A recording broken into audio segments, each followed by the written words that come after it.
Hello, this is the JServer channel, and I'm going to sort of run through my build I've been using recently. It's the Evasion Ranger, and with it I use Burning Arrow and Rain of Arrows, and then a totem that also does Rain of Arrows for added area.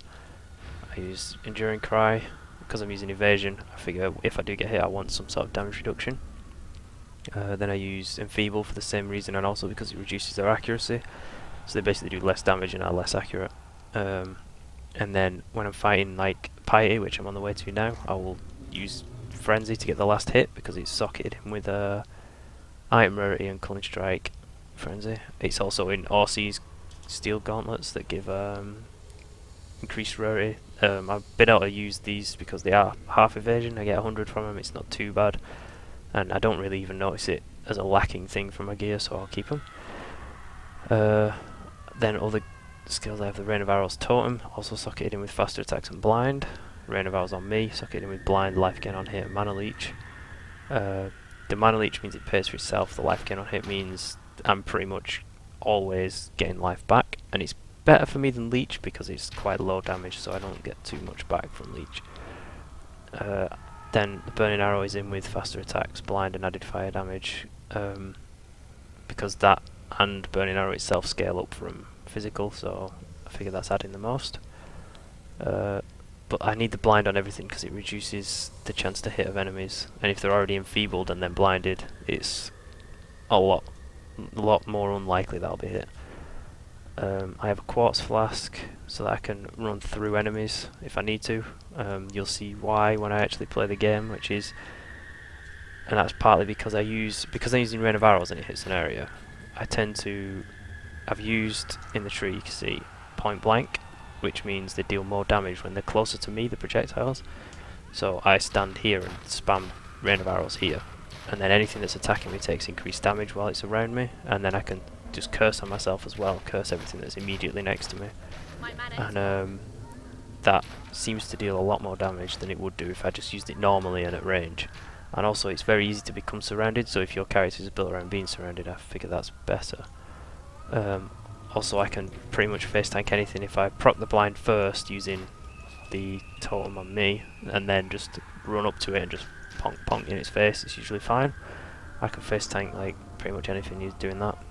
Provided it's not a spellcaster. Obviously spells is a bit of a dodgy question, but I've got phase acrobatics, so I have 30% chance to dodge spell damage, but it still looks as though it's hit you, and you should always expect that they will hit you because usually they do.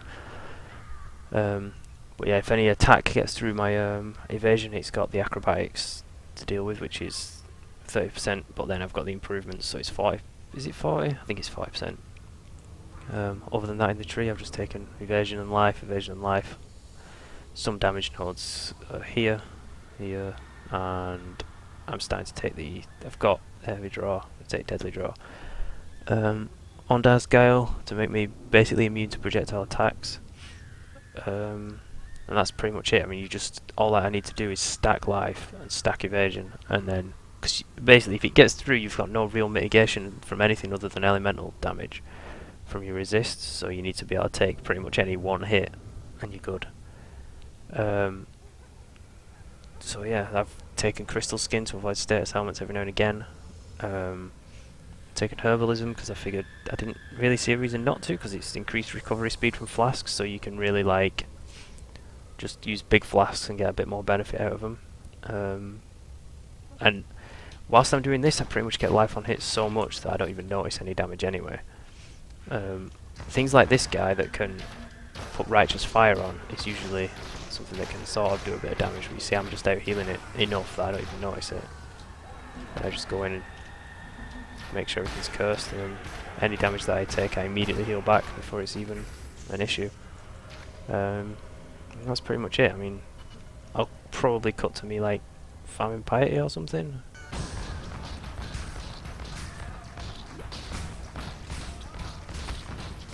One thing you should probably be aware of if you're fighting her with this evasion is not to stand near a wall when you're fighting her in the ice form, because you can tank, you won't be hit by it, but you'll be hit by the splash of the if it hitting the wall, it'll bounce and it'll slow your attack speed down so much. Other than than that, she's kind of easy to do if she's in the ice form, because you see you don't get hit. Those melee characters and life-based with no evasion characters will have a lot of trouble with that. But it's countered by the fact that the spells that she chucks out will fuck you up if she gets a good hit on you. Even in a melee form, she can't really hit me. That lightning storm's pretty solid though.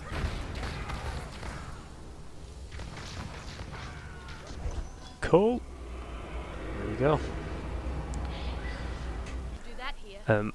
I did want to point out, I've noticed whilst I was editing the video that I'd missed out some of the weaknesses of the build. Whilst I can do most map mods, I can do blood magic, both types of reflect, stuff like that, anything that's considered quite hard. Chaos damage I can still do.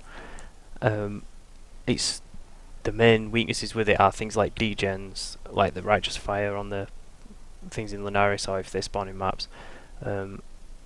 Any non-attack damage that's like a spell elemental damage type is only mitigated by your resist, and you still take almost all of them, even though you've got the 30% chance to dodge them. And that coupled with the many curses like vulnerability, if you get hit by a fire-based thing and you get ignited and you've got vulnerability, you'll take more damage from it.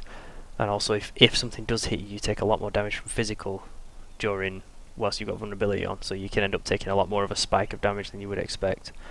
And projectile weakness will really do you in as well, because you're used to not being able to be hit by projectiles, and you suddenly start getting hit by projectiles and it fucks you up when you die. Yeah, that's pretty much it for the weaknesses.